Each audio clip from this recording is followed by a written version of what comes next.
の虜になってしまえばきっとこの夏は充実するのもっともう戻れなくたって忘れないで。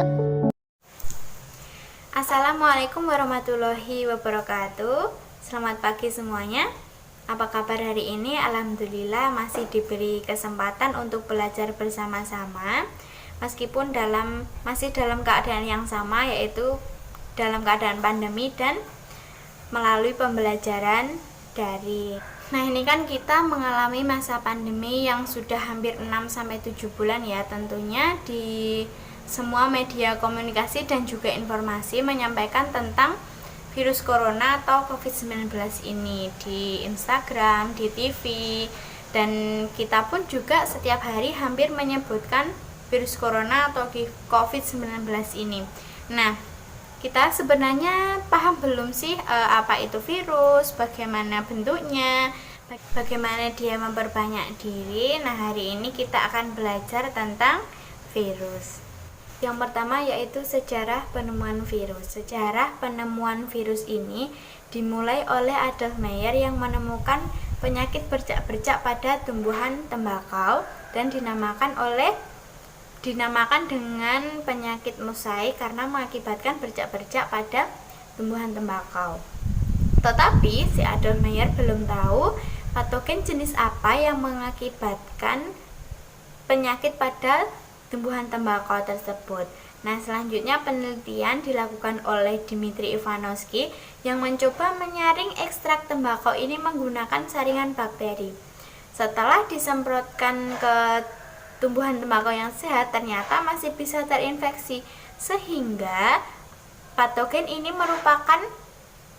bukan merupakan bakteri dan ukurannya jauh lebih kecil dari bakteri karena dia lolos menggunakan saringan bakteri. Kemudian dilanjutkan oleh Martinus Beijering yang melakukan penelitian serupa dengan Dmitri Ivanovsky. Dia juga melakukan penyaringan dan menyemprotkan ke tumbuhan tembakau yang sehat. Ternyata kemampuan infeksinya masih sama. Setelah disemprotkan kembali, ternyata kemampuan infeksinya masih sama, sehingga si Martinus Beijering menyimpulkan bahwa patogen ini bisa bereproduksi, bisa memperbanyak diri. Selanjutnya yang terakhir adalah Stanley yang juga melakukan penelitian penyakit ini dan menemukan ternyata patogen yang mengakibatkan penyakit bercak-bercak pada tumbuhan tembakau ini bisa dikristalkan. Mulai dari sini, patogen ini disebut dengan virus dan penyakit pada tembakau disebut tobacco mosaic virus. Selanjutnya adalah ciri-ciri virus. Si virus ini ternyata tidak mempunyai membran sel. Dia tidak mempunyai membran, tidak mempunyai cairan organel sel atau sitoplasma, dan juga dia tidak memiliki organel sel, sehingga virus ini disebut dengan aseluler. A artinya tidak atau bukan, seluler sel berarti si virus ini bukan merupakan sel, berarti bukan bakteri, bukan sel ya. Kemudian yang kedua, dia tidak memiliki organel sel. Lalu apa yang dimiliki? Ternyata si virus ini memiliki asam nukleat, tetapi hanya berupa DNA atau RNA saja. Nah, untuk selanjutnya yaitu karena dia memiliki asam nukleat sehingga dia dapat bereproduksi. Ada tetapinya lagi, dia bisa bereproduksi tetapi hanya pada makhluk hidup lain. Dia bisa bereproduksi, dia bisa hidup hanya pada saat dia menumpang, sehingga si virus ini disebut dengan parasit obligat, hanya hidup pada saat dia menumpang, hanya bisa bereproduksi di makhluk hidup yang lain. Kemudian ciri yang terakhir, nah ini unik, virus bisa disebut dengan makhluk hidup ataupun benda mati. Sampai sekarang masih menjadi pembahasan virus ini termasuk makhluk hidup atau benda mati. Nah, kenapa seperti itu?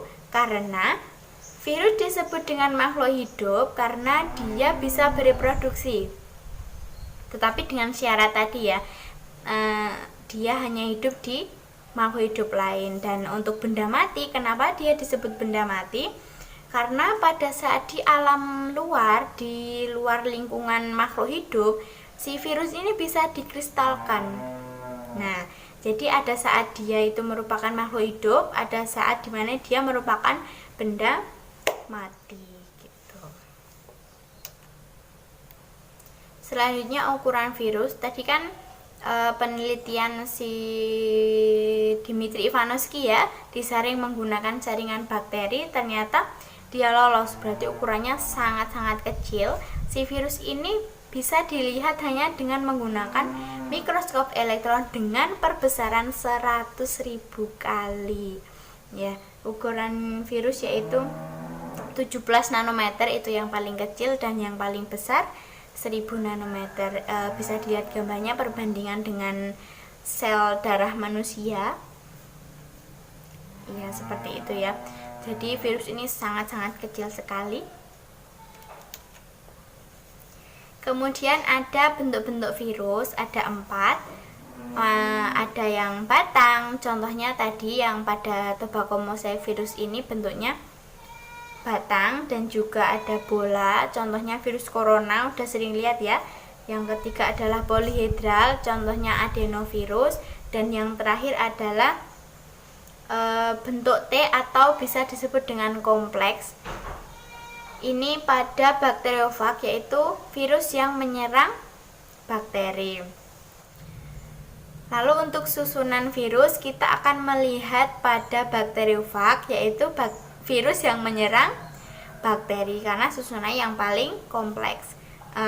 Bakteriofag ini dibagi menjadi 3, yaitu kepala, leher, dan juga ekor. Untuk susunannya, yang pertama ada kapsid.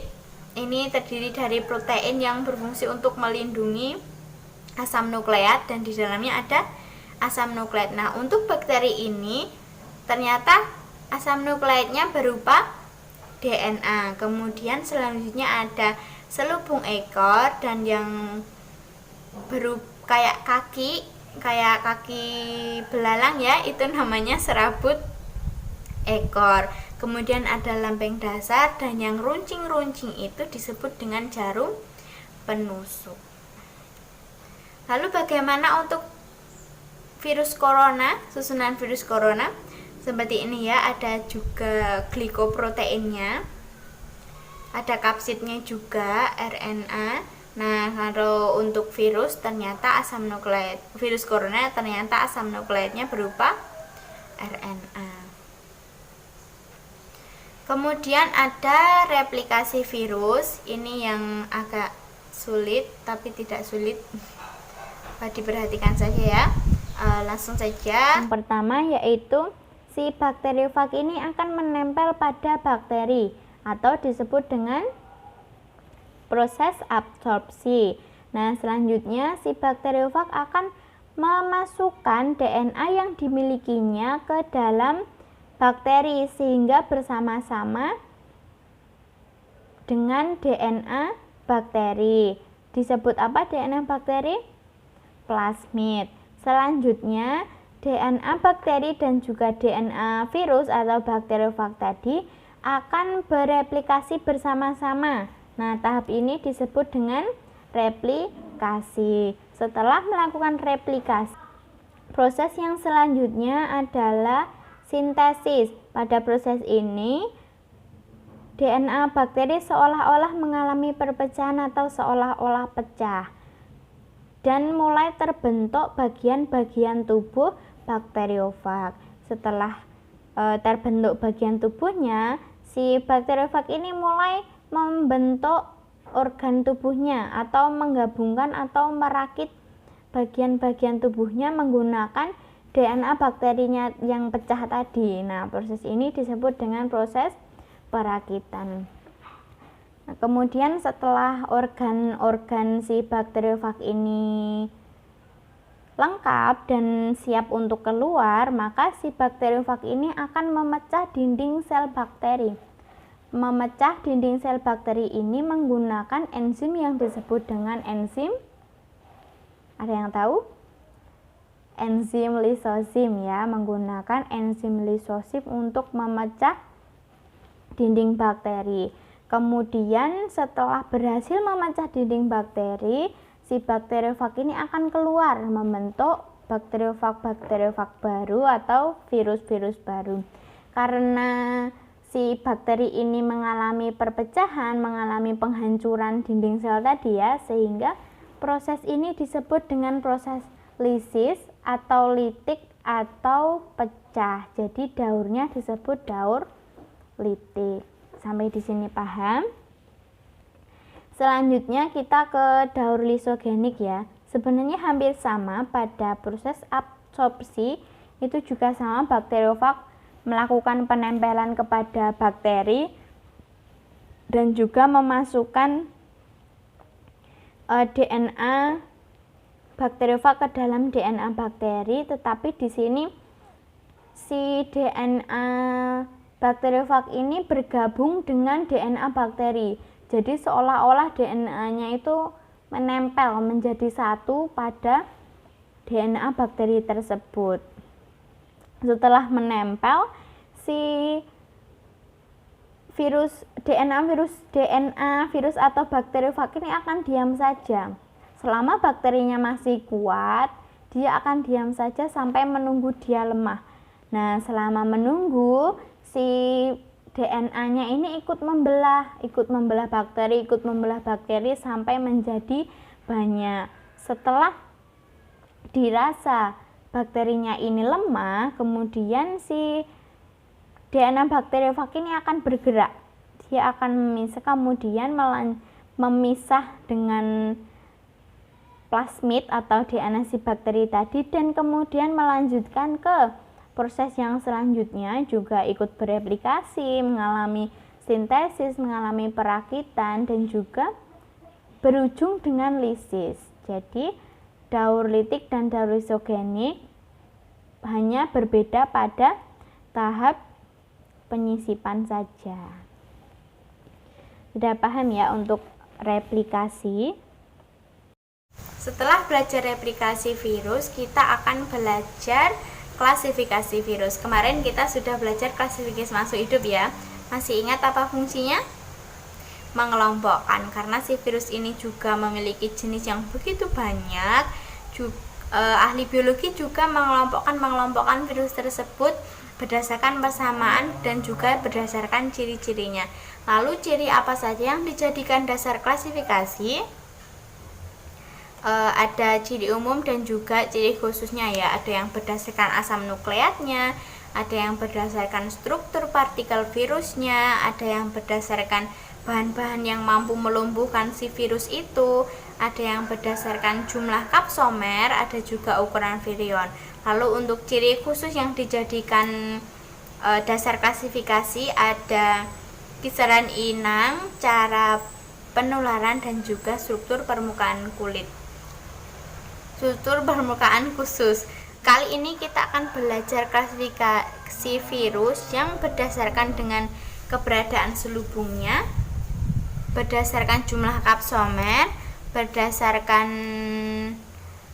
inangnya, dan juga berdasarkan asam nukleat serta bentuk dasarnya. Yang berdasarkan asam nukleat ada virus RNA, ada virus yang memiliki DNA kayak tadi ya. Virus hanya memiliki asam nukleat DNA atau RNA saja. Nah, ini dijadikan dasar klasifikasi virus yang memiliki RNA atau virus yang memiliki DNA. Kemudian berdasarkan keberadaan selubung, ada tidaknya selubung. Ada virus yang berselubung, ada juga virus yang tidak memiliki selubung. Kemudian berdasarkan jumlah kapsomernya, nanti bisa dipelajari lagi di buku ya. Untuk inangnya ada virus yang menyerang manusia, ada virus yang menyerang hewan, ada virus yang menyerang tumbuhan, dan ada juga virus yang menyerang bakteri. Apa tadi namanya? Bakteriofag.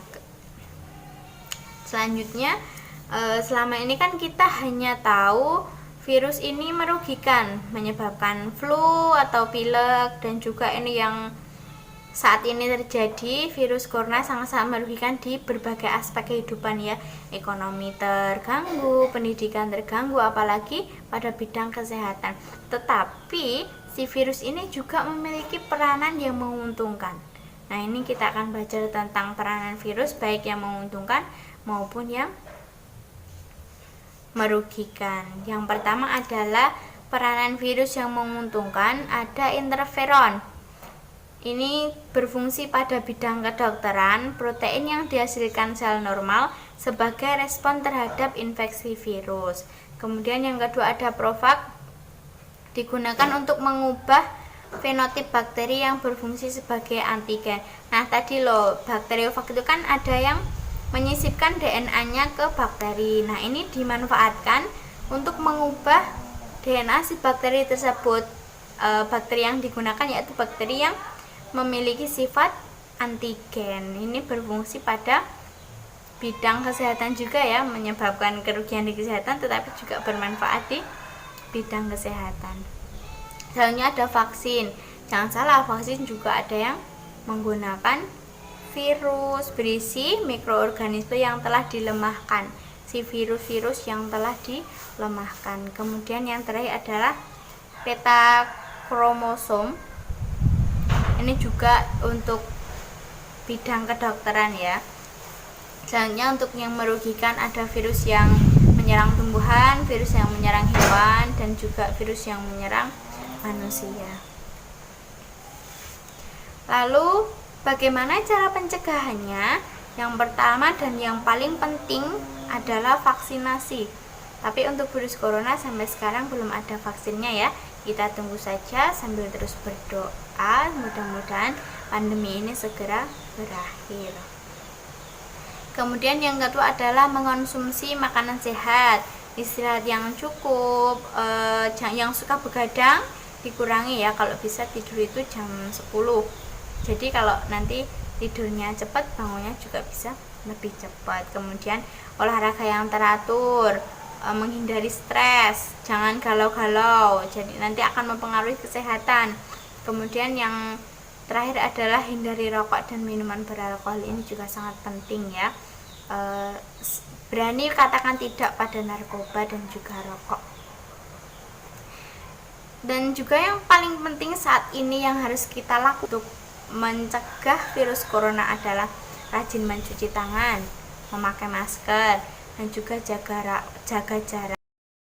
Nah, ini ada edisi khusus mengenal HIV AIDS. Ini pasti udah sering dengar ya, penyakit HIV, virus HIV yang mengakibatkan penyakit AIDS. Nah, virus HIV ini apa sih? Virus yang menyerang kekebalan tubuh manusia sehingga mengakibatkan si manusia ini yang terserang virus ini mudah terserang penyakit.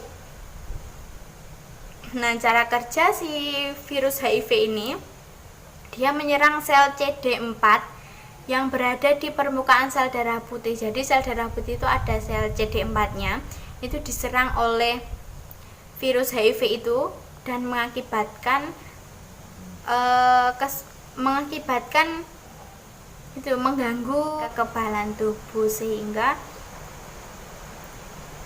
mudah terserang penyakit. Jadi apabila kekebalan tubuhnya itu kan kalau udah terserang, apalagi yang terserang kekebalan tubuhnya ya, mudah pilek, mudah terkena penyakit yang lain-lain. Dan kalau udah terserang itu pasti banyak penyakit-penyakit yang mengikuti kalau udah terserang HIV.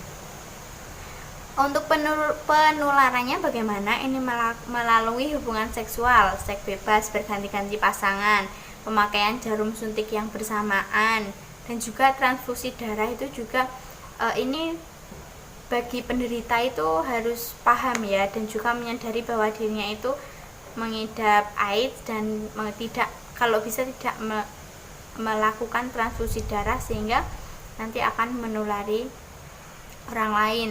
Dan juga ibu hamil yang terinfeksi HIV itu nanti bayinya juga akan terinfeksi.